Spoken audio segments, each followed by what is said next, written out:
Future doctors pre made और PKKM वालों की तरफ से आप लोगों के लिए एक बहुत ही अमेजिंग पैकेज है जिसमें आपको 20,000 प्लस MCQs जो है वो मिल रहे हैं प्रैक्टिस करने के लिए along with the 70 plus yearly past papers, जिसमें सारे जो है वो topic wise and chapters wise arrange आप लोगों के लिए with keys and explanations and with solutions too. वहाँ पर आपको सारे पास पेपर्स मिल जाएंगे, PMC, NUMS, NTS, UHS, ETA, FMDC, NUMS के every past paper you got है ओवर हेयर.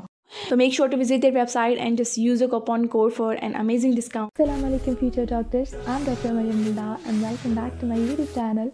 तो बहुत ज़्यादा पूछा जाने वाला सवाल कि इम्प्रूवर्स को या फिर फ्रेशर्स को कोचिंग जो है वो ज्वाइन करनी चाहिए कि नहीं करनी चाहिए, और ये भी उनका सवाल होता है कि कोचिंग जो है वो हमें ऐसे अगर हमारे एरिया में कोई सेंटर है तो उसमें लेना चाहिए या फिर हम घर पे ही ऑनलाइन कोचिंग्स ले लें तो कैसा रहेगा. So just before going to start the video, I request you all to make sure to subscribe, like and share this video too. So let's begin. So पहली बात कि इम्प्रूवर्स के हवाले से भी मैं बात करती हूँ कि उनको कोचिंग्स ज्वाइन करनी चाहिए या फिर ऑनलाइन लेना चाहिए, फिर अपनी सेल्फ़ स्टडी पे ध्यान देना चाहिए. तो देखें, सेल्फ़ स्टडी और कोचिंग्स जो हैं वो दो मुख्तलिफ़ चीज़ें हैं, ठीक है. यानी अगर आपने कोचिंग्स लेनी है तो सेल्फ़ स्टडी आपने एनी हाउ करनी है, चाहे आप कोचिंग्स लेते हैं नहीं लेते, सेल्फ़ स्टडी आपने एनी हाउ करनी होती है, चाहे आप कोचिंग्स ले भी रहे हों तो भी. और दूसरी बात कि कोचिंग्स जो है वो ऑनलाइन होनी चाहिए या फिर फ़िज़िकली लेनी चाहिए आप लोगों को. तो देखें, ऑनलाइन में मेरा जो एक्सपीरियंस रहा है कि वो इतनी ज़्यादा लर्निंग आपकी नहीं हो पाती जितनी लर्निंग आपकी फ़िज़िकली होती है. क्योंकि देखिए, अगर कोई ऑनलाइन कोचिंग आप ले रहे हैं तो अक्सर ऑनलाइन कोचिंग्स में आपको वीडियोस प्रोवाइड की जाती हैं जो आपने सुननी होती हैं, जैसे यूट्यूब वगैरह पे या फिर वो वीडियोस आपको सेंड की जाती हैं एज अ कोर्स का हिस्सा होकर. तो वो ऐसा होता है कि वो हम पे डिपेंड होता है कि वो हमें पढ़नी होती है ख़ुद, मतलब हमें करनी होती हैं, ठीक है, अपने टाइम के हिसाब से अकॉर्डिंग टू अवर स्केड्यूल.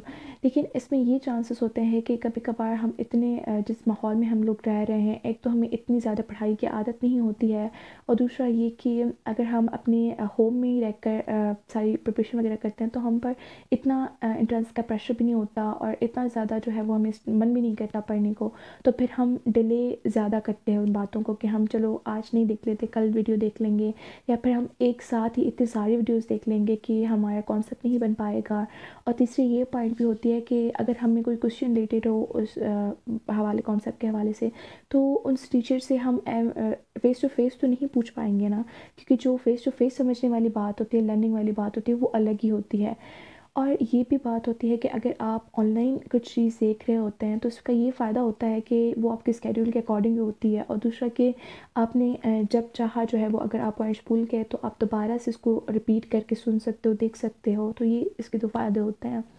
और अगर मैं फ़िज़िकल कोचिंग की बात करूं तो उसमें ये बात होती है कि देखें, सबसे पहली बात तो जो फ़िज़िकल लर्निंग होती है ना, वो कमाल की लर्निंग होती है. मतलब उसमें रिसर्च के अकॉर्डिंग जो है, अभी जो कोरोना में ऑनलाइन क्लासेस चले थे, ऑनलाइन कोचिंग्स हुई थी, तो उसमें रिसर्च की गई थी कि ऑनलाइन ज़्यादा लर्निंग होती है या फिर फ़िज़िकली ज़्यादा लर्निंग होती है. तो ऑब्वियसली फ़िज़िकली जो लर्निंग होती है वो ज़्यादा अच्छी होती है और ज़्यादा बेटरमेंट वाली होती है, ठीक है. दूसरी ये बात कि जब आप ऑनलाइन फ़िज़िकली कोई कोचिंग लेते हो तो आप जो है वो कॉन्सेप्ट्स को नोट डाउन कर सकते हो कि जब आपको दोबारा जो है वो भूल जाए कॉन्सेप्ट, तो आप उन पॉइंट्स को रिवाइज आउट कर सकते हो, या फिर आप अपने टीचर की रिकॉर्डिंग वगैरह कर सकते हो. मैं अक्सर ये क्या करती थी कि मैं जो भी टीचर पढ़ाते थे हम रिकॉर्डिंग करते थे उस लेक्चर की, और वो रिकॉर्डिंग जो है वो घर पे रिकॉर्डिंग भी करते थे और साथ साथ में पॉइंट्स भी नोट डाउन करते रहते थे. तो जब हम घर वापस आते थे तो कभी कभार ऐसा होता है कि आप टीचर कभी कभी इतना फास्ट पढ़ा रहे होते हैं कि आप सही तरीके से पॉइंट नोट नहीं कर पाते, तो हम घर आते थे और घर आकर जो है वो सारी रिकॉर्डिंग दोबारा सुनते थे, और जो जो टीचर ने बताया होता है वो सारा कुछ जो है वो कॉपी में दोबारा से नोट करते थे, एज ए नोट्स हम लोग बनाया करते थे. क्योंकि नोट्स जो है वो बहुत ज़्यादा इंपॉर्टेंट होते हैं स्पेशली एंट्रेंस के टाइम पर, क्योंकि अगर आप नोट्स नहीं बनाते ना तो एक तो पहले से ही इतना ज़्यादा कोर्स होता है, और एंट्री के टाइम पे इतना ज़्यादा कोर्स, इतनी ज़्यादा बुक्स को रिवाइज करना तो बहुत टफ टाइम होता है. और बल्कि उन बुक्स को देख देख कर ही एक खौफ सा डिप्रेशन सा आ जाता है ना कि इतना कोर्स है, ठीक है. तो जब हम नोट्स बनाते हैं ना तो that will be very better and that will be very efficient. So वो हम लोग बना लिया करते थे. तो ऐसे हमें पॉइंट्स भी नहीं बोलते थे. फिर जब भी हमें रिवाइज़ करना होता था तो फिर हम नोट्स रिवाइज़ कर लेते थे या फिर दोबारा जो है रिकॉर्डिंग सुन लिया करते थे, ठीक है. तो ये सारे आपके हो सकते हैं, जो आपके ऑनलाइन में भी हो सकता है, वो आपका फ़िज़िकली में भी हो सकता है, वही जो चीज़ें नोट डाउन करने वाली, ठीक है. तीसरा ये फ़ायदा होता है आपको कि आप क्वेश्चन अगर आपको कोई कॉन्सेप्ट नहीं समझ आता तो आप टीचर से पूछ सकते हो, उसके हवाले से कर सकते हो क्वेश्चन वगैरह। और सबसे इम्पॉर्टेंट और सबसे ज़्यादा जो फ़ायदा इस चीज़ का होता है हमें फ़िज़िकल लर्निंग में कि हम हमारे सराउंडिंग में जो बंदे होते हैं वो पढ़ाकू होते हैं, वो सीरियस होते हैं अपने स्टडी को लेकर। उन्हें देख के हमें भी जो है वो और ज़्यादा अच्छे से पढ़ने को मन करता है, डिले करने को मन नहीं करता। इसी वजह से टेस्ट वगैरह भी जो होते हैं फ़िज़िकली, उससे हमें अंदाज़ा होता है कि एक माहौल होता है ना, जैसे एक एंट्रेंस में माहौल होता है, आप बैठ के जो है वो टेस्ट करते हो और आपके सराउंडिंग में भी ऐसे लोग बैठे होते हैं। तो जब हम फिज़िकली कोई टेस्ट देते हैं तो उसमें भी हमारा यही माहौल बन जाता है एंट्रेंस वाला ना, और टाइमिंग वही होती है और सारा कुछ वही होता है। और ऑनलाइन में तो अक्सर बच्चे जो है ना वो चीटिंग कर रहे होते हैं, लिटरली स्पीकिंग। और ऑनलाइन में ये होता है कि अगर आपको कोई क्वेश्चन नहीं आ गया, आपने डायरेक्ट नेट से देख लिया और वो पिकअप कर लिया ना, तो ऐसे कोई लर्निंग नहीं बनती। फिजिकल में आपका होता है कि आपकी लर्निंग टेस्ट वगैरह के हिसाब से आप टाइम पे टेस्ट आपको सबमिट कराना होता है और आप बहुत अच्छे से कर पाते हो। और ये आपको सबसे ज़्यादा इंपॉर्टेंट फ़ायदा होता है कि आप अपना ग्रुप स्टडी कर सकते हैं। मतलब आपका कोई ऐसा है कि आपने 4-5 फ्रेंड्स आपने बैठ के आप क्लास में के बीच में का जो वक्त बच जाता है उसमें आपने कोई डिस्कस कर लिया, कोई न्यू पॉइंट्स आपको पता लग गए, कोई न्यू मटेरियल आपको पढ़ने के लिए पता लग गया, या फिर ऐसा भी होता है ना कि कोई न्यू जो है वो चीज़ें होती हैं, जैसे किसी फ्रेंड ने आपको कोई कॉन्सेप्ट समझा लिया, या फिर क्योंकि जब आप ग्रुप स्टडी करते हो ना फ्रेंड्स के साथ, आई मीन सीरियस ग्रुप के साथ, फ़नी ग्रुप के साथ, सीरियस ग्रुप, जब आप ग्रुप स्टडी करते हो तो आपके कॉन्सेप्ट्स अच्छे से रिवाइज हो जाते हैं और ज़्यादा आप अच्छे से जो है वो उस चीज़ को पढ़ पाते हो कि यही यार मेरे फ्रेंड्स जो है वो इतना पढ़ते हैं कि मुझे भी जो है वो अच्छे से पढ़ना चाहिए, ठीक है। और हम लोग ऐसे करते थे कि हमारा एक ग्रुप होता था और उस ग्रुप में ये होता था कि ना हम 4-5 लड़कियाँ होती थी और हमारे जो है वो हम क्या करते थे कि क्लास स्टार्ट होने से आधा घंटा पहले हम लोग कोचिंग जाया करते थे और वहाँ पे जाके जो है वो हम टॉपिक्स रिवाइज करते थे और टॉपिक्स जो है ना वो डिस्कस किया करते थे जो टीचर आज हम पढ़ाने वाला होता था, ठीक है। और फिर क्या होता था, या फिर क्वेश्चन हम लोग लेके जाया करते थे कि जो पास में से हमें क्वेश्चन नहीं आते थे, सॉल्व नहीं होते थे, वो हम साथ में बैठ के सॉल्व किया करते थे। इससे हमारा कॉन्सेप्ट बन जाया करता था। या फिर हमें दो लेक्चर्स के बीच का कोई वक्त मिल जाता था तो हम उसमें जो है वो अपने कॉन्सेप्ट को रिवाइज करते थे, या फिर जो टीचर ने पढ़ाए हैं वो हम पॉइंट्स डिस्कस कर लिया करते थे।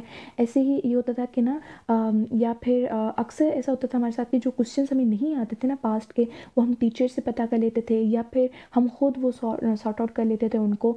तो ये बहुत ज़्यादा अच्छी लर्निंग होती थी। और हमारा एक ये भी फैक्ट होता था कि हम एक दूसरे से डिस्कस करते थे कि यार तुमने कितना पढ़ा, मैंने आज ये चीज़ें पढ़ी हैं, चलो आज ये डिस्कस करते हैं। और फॉर सपोज एक फ्रेंड ने जो है वो एक चैप्टर जो है वो पढ़ कर आई, आपने दूसरा चैप्टर पढ़ा, तो वो पहला वाला चैप्टर आपको डिस्क्राइब कर लेके उसकी लर्निंग पक्की हो जाएगी और आप भी बहुत कुछ सीखोगे।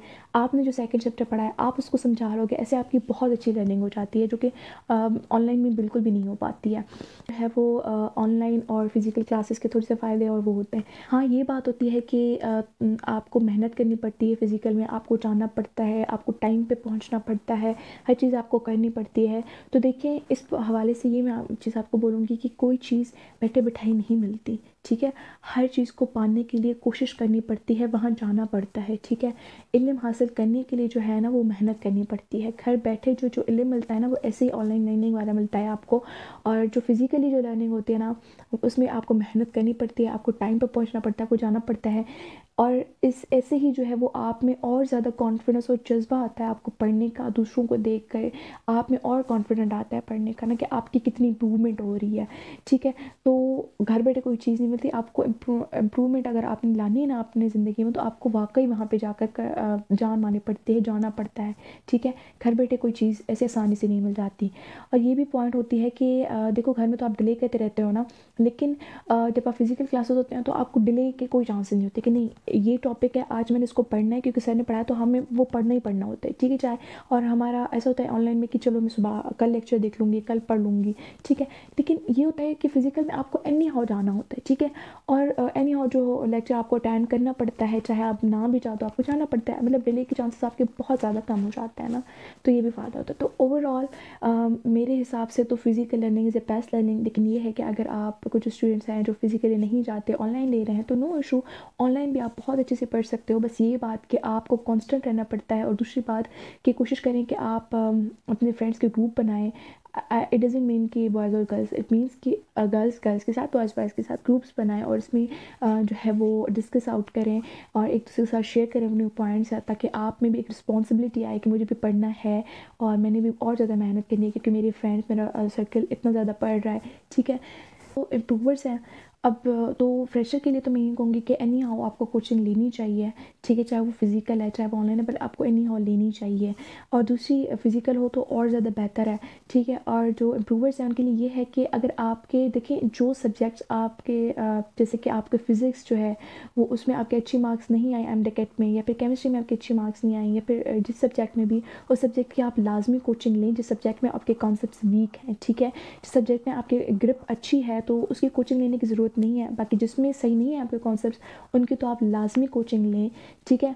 और ये भी बात कि अगर आपको ये लगता है कि आप घर में बैठ के कुछ इम्प्रूवर्स होता है ना कि जो घर में बैठे बैठे जो है वो मतलब उनका मन घबराता है या फिर इम्प्रूव की वजह से उनमें कॉन्फिडेंस लो होता है, तो उनको मस्ट भी जो है वो कोचिंग ज्वाइन करनी चाहिए ताकि वो बाहर निकले, उनका कॉन्फिडेंट बने, वो और ज़्यादा लोगों के साथ इंटरेक्ट हों तो उनका और ज़्यादा जो है वो कॉन्फिडेंट बूस्टअप हो, और ज़्यादा वो लगन के साथ और मेहनत के साथ पढ़ पाएँ, अच्छी लर्निंग कर पाएँ।